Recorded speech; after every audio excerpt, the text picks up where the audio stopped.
तुम्हाला चांगल्यातलं चांगलं करण्याचा मनापासूनचा प्रयत्न करू। अजून काही तुमच्याही मनामध्ये चांगल्या चांगल्या कल्पना असतील, चांगल्या चांगल्या गोष्टी असतील, चांगले चांगले योजना असतील तर त्या देखील तुम्ही सांगा।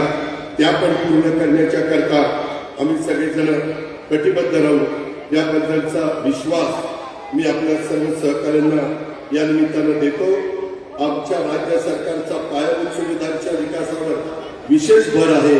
मोठ्या शहरातील रस्ते, मेट्रो, विमानतळ यासारख्या प्रकल्पांकडे देखील आम्ही लक्ष देतो। ग्रामीण भागाचा सुद्धा विकास झाला पाहिजे, त्या दृष्टीने देखील आम्ही ग्रामीण भागातले रस्ते दळणवळणाच्या सुविधा या विकासाच्या करता उपलब्ध करतोय।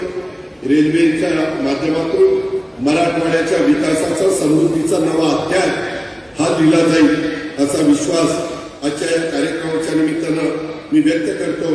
रेल्वे सुरू करण्यासाठी ज्या ज्या मान्यवरांनी प्रयत्न केले, जे हयात आहेत त्यांना मनापासून धन्यवाद, मनापासून आभार।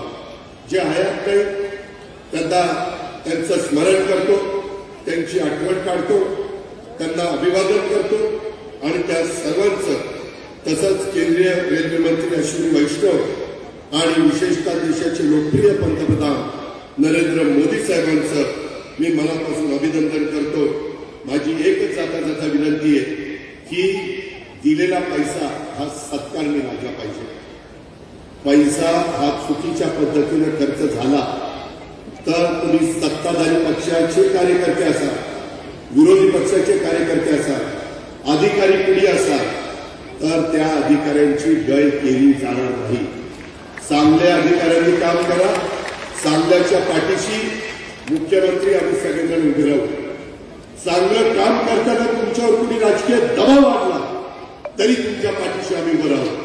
पण आता आपण मागं फिरायचं नाही, मागं वळून बघायचं नाही। आता बीड जिल्ह्याचा सर्वांगीण विकास हेच ध्येय घेऊन आपण पुढे जायचं, एवढीच आग्रहाची